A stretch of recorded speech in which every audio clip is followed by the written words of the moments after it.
The fate of a black man in slavery-era America was a complex subject for the most part.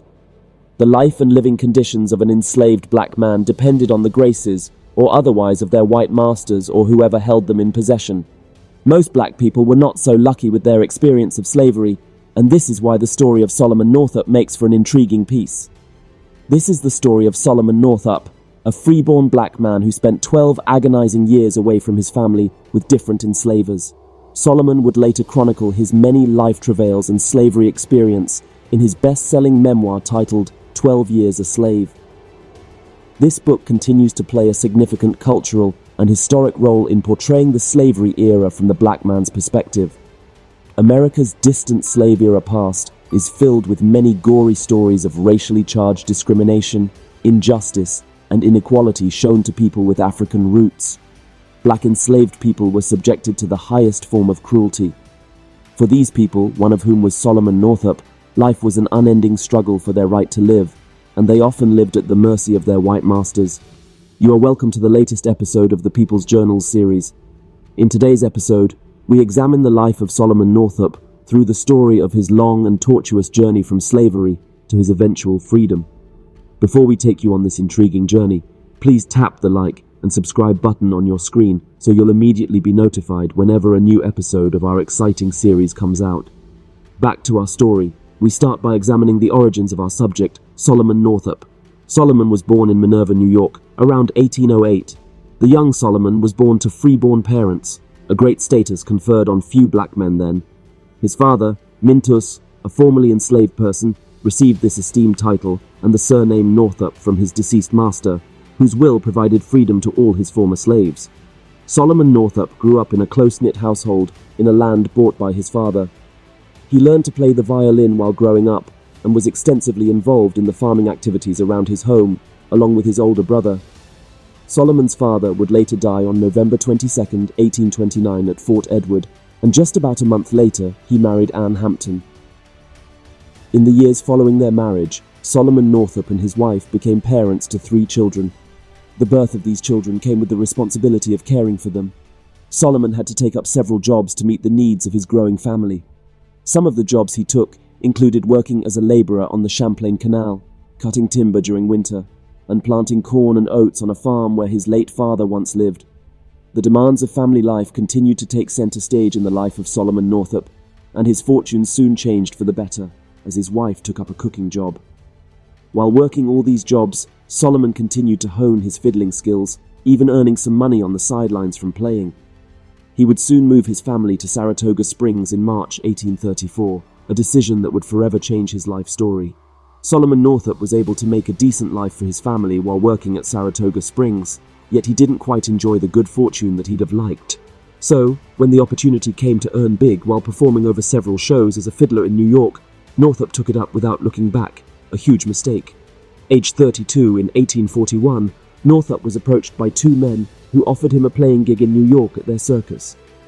Believing the men to be genuine and the trip short, Solomon set himself up in no time for the journey and stopped short of informing his wife, who worked at Sandy Hill. It was a move that he later came to regret, a move that kick-started his 12-year journey into slavery. These 2 men, known to Solomon as Merrill Brown and Abram Hamilton, gave Solomon an enticing offer. They promised to pay a handsome fee for his services and fund his return ticket if he came with them to Washington, D.C. for a gig at their circus. Solomon Northup unsuspectingly agreed to this offer, and the men gave him the free papers, a document certifying his status as a free man. The small detail that Solomon perhaps failed to consider was that Washington, D.C., at the time, was notorious for its position as one of America's most prominent slave markets. Kidnapping of free black men was rampant, and people who specialized as slave catchers were always lurking around the corners. This kidnapping trend was motivated by the high demand for healthy black men to work in cotton cultivation, which had become very popular in the Deep South. It is possible that Solomon fell into the hands of these slave catchers disguised as business patrons.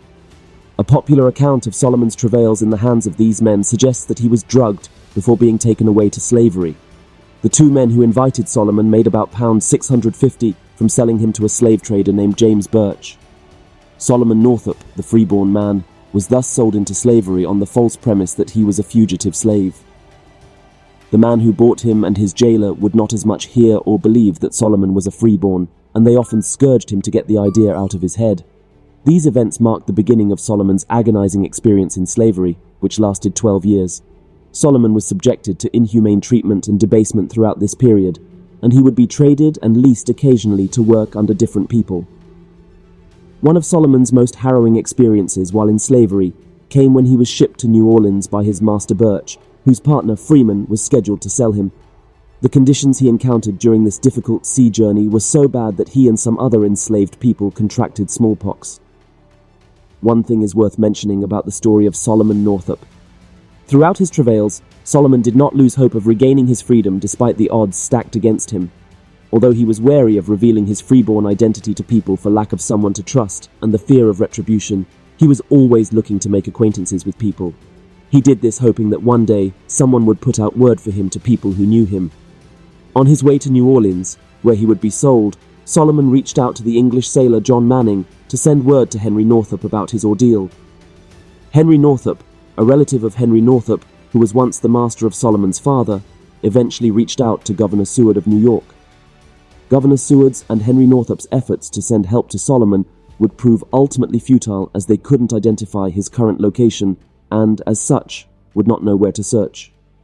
Solomon was left to his fate, and after arriving in New Orleans, he was taken away to the slave market where his buyer was waiting to pick him up. Northup would eventually be sold to the Baptist preacher William Ford, a good man who was also involved in farming in Louisiana.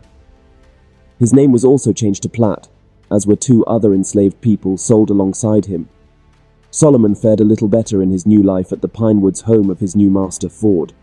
He was afforded better meals and did not endure any more cruel beatings as he previously did, and he soon put his farming skills to good use. Solomon proposed and designed a wooden raft to transport his master's lumber down the narrow Indian Creek from the farm. He continued to benefit his master until Ford faced financial difficulty and resorted to selling off 18 of his slaves. Solomon was one of the slaves chosen to be sold off, and he once again looked at some dire prospects in the immediate aftermath. Soon, Solomon Northup was in the market for a new master. Only this time, he fell into the cruel hands of a man named John Thibault, a carpenter to whom his master owed money. Thibault helped Ford build a weaving house, among other things, and Solomon was used to offset the debt incurred by his master Ford for the services he rendered. Solomon was priced well above the debt Ford owed Thibault, and so Thibault was now indebted to Ford by a certain amount, and it was this balance that would indirectly save the life of Solomon sometime later. Solomon Northup was treated cruelly and mindlessly under his new master Thibault. He was subjected to harsh working conditions and was whipped at the slightest provocation by his master. One day, Solomon resolved that he had seen enough and stood up to his master Thibault, giving him a serious beating in retort. In his anger, Thibault left only to abruptly return with two men on a mission to kill Solomon by hanging. With the help of the men, Thibault overpowered Solomon and would have succeeded if not for the timely intervention of Solomon's overseer Chapin. At the sight of the ensuing scuffle, Chapin burst into the scene, threatening to shoot the men. After being reminded by Chapin of his debt to Ford, Thibault left Solomon with the noose still hung loosely around his neck until his former master Ford later rescued him. This incident was one of the most cruel and life-threatening experiences that Solomon would later document in his book. His relationship with Thibault became even worse, and he would be sold to another man in the following months. His new master, Edwin Epps, turned out to be equally cruel as his former, and Solomon was again faced with a bleak future in his new surroundings. Northup joined other slaves on his master's farm to pick cotton up to a daily quota, and failure to reach this quota would result in merciless flogging being handed out to the culprit. Solomon Northup knew that his life would only worsen from there, and he spent the next 10 years facing this harsh reality unfolding in front of him. Luck eventually smiled on Solomon on one fateful day in 1852 when he met a Canadian carpenter who came to work on his master's farm. This carpenter was known to Solomon as Michael Bass, and Solomon very soon befriended him when he found that Bass held strong abolitionist views.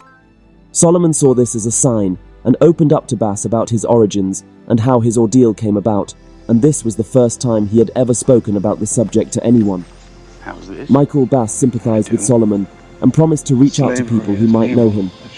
True to his word, Bass helped deliver a letter Solomon personally wrote to his friends.